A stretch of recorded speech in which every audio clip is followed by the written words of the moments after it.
What's going on, guys? Today the Skyline is getting a much needed mod. We're throwing a short shifter on. So here's all the parts. It comes with these two, the little bushings that would go onto this wall. However, we're not going to be using that because we have the GK Tech brass bushing, so we're going to be keeping that. But this is the cube short shifter for R32. There'll be a link in the description if you guys want to pick one up, which I would totally recommend. This exact shifter was actually going to be going into my 240. However, I threw it on my spare trans in the corner there just because I wanted to see like how it felt, and wow, it felt really good. So I was like, damn, this would be really nice on the Skyline. So I was like, you know what, all right, fuck it, ordering another one. This one's gonna go on the Skyline, and then when the other one shows up, we're gonna throw it on the 240. Before we install it, I just want to say a huge thank you to Matt. He recommended this to me. He has it on his R32 and he said nothing but great things about it. So thanks, man, I really appreciate it. Alright, so let's just jump on into the install. We're gonna need these bad boys. So first thing we gotta do is just take the shift knob off. And then you gotta remove this boot, which goes like that. Get that out of the way. Then we have to take this off. And there's 4 10mm bolts that we gotta undo.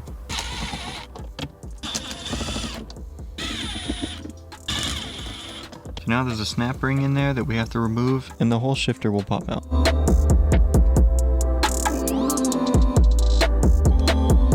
Make sure that the shifter is in neutral when you go to take it out. It's really hard to get the shifter back in once you put it in gear, but once you're in neutral, just pop it up and it comes out.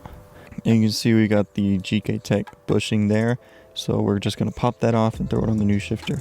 However, we are not done with here yet. There's this other ring right here at the top. We have to remove that as well.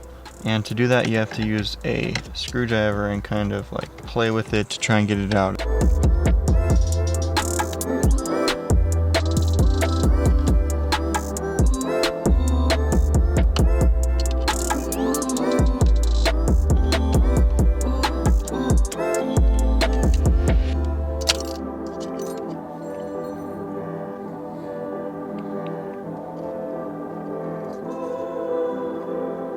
So the only part that you're reusing is this piece, which is the piece that's held in by that second snap ring. So essentially what we want to do is throw this bushing back on.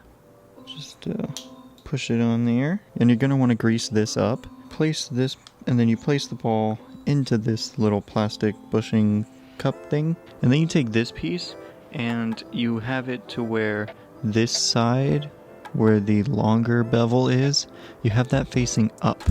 So you're going to put it in like that and then push it in. So that's all good to go. And just thread this guy on. So that's all set. Now we can go back to the car. So now we're going to line this bushing up with that hole down there. It's kind of tricky. It's probably going to take a few tries.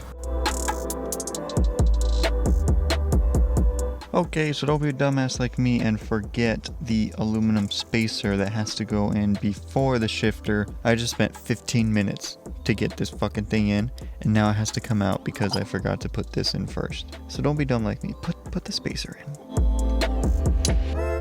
So this is the last piece that we have to get on. It's got these like banana brackets under it. So the easiest way to get it on is to take out one of each so these can swing. And then we're going to slide this on, swing it back, and then line it up with the bolt. They kind of sit in that little groove there.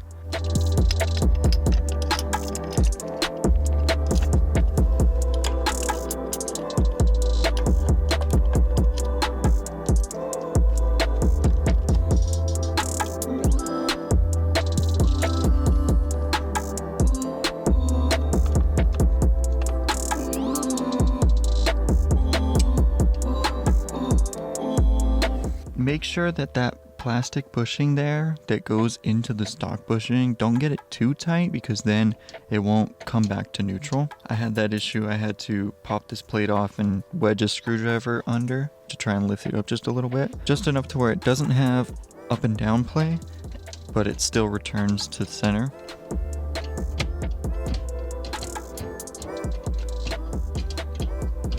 It's harder than you think not having a shift knob on, but we're good to go. Remember, do not forget that spacer. Yeah, so I'm just gonna throw the covers back on and then we are done so. And we got everything back together. I am so relieved. That was such a pain in the ass. I did not expect it to be that difficult. The hardest part was lining up the bushing, and then once I got the bushing in, forgot the spacer, and yeah, it was just all bad. Thankfully though, we got it in, good to go. Installed all the factory stuff we're keeping, like the boot that keeps all the like noise and dust and everything out from inside the car, and then we got the actual shift boot, and then we got our shifter on. I think eventually I'll get a different shifter, but I'm kind of digging the stock shifter. It sucks it doesn't weigh anything, but it does match the rest of the interior, which, you know, is a plus. I really need to get this thing reupholstered. I like this steering wheel. I don't really want to get an aftermarket one. I kind of want a stock-ish look in the interior, and I like the way that this wheel feels. It is a little big compared to aftermarket wheels. However, this is a daily street car, not a track car, so I don't need a super small wheel, but we'll see. I might change my mind in the future. So I was gonna end the video there, but the 240 shifter showed up, so I figured why not just throw it in one video. So now we can finally see what happened to my shifter. If you didn't see the last video where we took the 240 in the desert, definitely go check it out. I had a ton of fun making that video, and hopefully we can make more. But in that video we broke the shifter, and by broke I mean this is neutral before it even hits anything, before we even hit the springs. Like, look how wide that is. We're in third right now. This is in gear. In gear. Terrible. You can see all of them moving. Thankfully, a lot of this shifter is going to be taken out. Some of it gets reused, as you guys saw earlier. But let's take this shifter out and see what happened.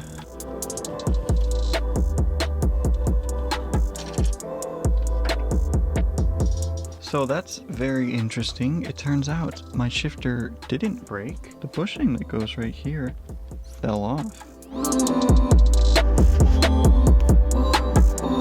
And that's really interesting because you guys saw it. It's just sitting there. Thankfully I stopped driving when it happened, because at the time I thought I broke my shifter. I don't really want to keep driving out here and potentially ruin the trans. So it looks like I actually have to take this shifter plate off, which sucks. I hate having to do that. So we have jack on the trans. So what we're going to do is loosen the 4 bolts that bolt the trans mount to the chassis, and then we're going to lower the jack, and hopefully that gives us enough room to take the plate off.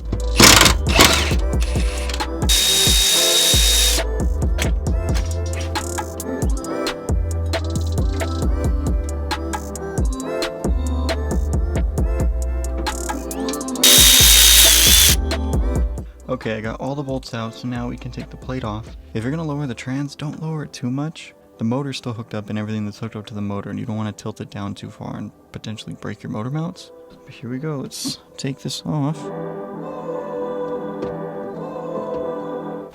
There, that's the bushing, so we gotta get that out. So here's the bushing right here.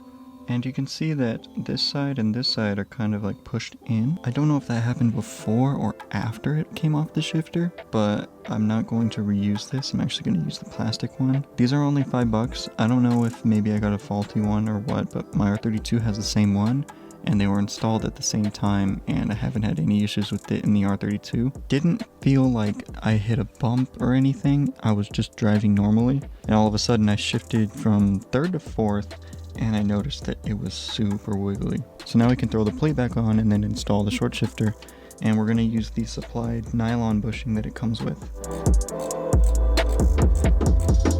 Okay guys, remember, aluminum spacer first. Do not be dumb like me with the Skyline and not put that in at all. So we got this all set up with the bigger bevel side facing up, greased up the little ball in there. So now we can throw that bushing on. So now that's in, we just have to put the top plate on and then we are good to go. Shifter is installed. Feels good, no up and down play. In gear, no play. Super short throw. I also have the stiffer GK Tech springs in this trans, but not in the Skyline. And this, it feels really good. Very satisfied with both of these. So it's been about a week since I installed it in my R32 and I am loving it. I'm very excited to use it in the 240 once we go back into the desert. At this point, all the car needs is a tire. Everywhere I've been looking, the tires that I use have been out of stock. So that's the only holdup for me really. As soon as one comes in stock, I'll order it and we'll get it mounted, and then we're going to plan some more desert trips with it. But that is going to be it for this video. Thank you so much for watching. I'll leave a link in the description for the Cube short shifter. I really like that shifter. No one's paying me to say that. They should though, but no one is. But I'll see you guys next time. Peace.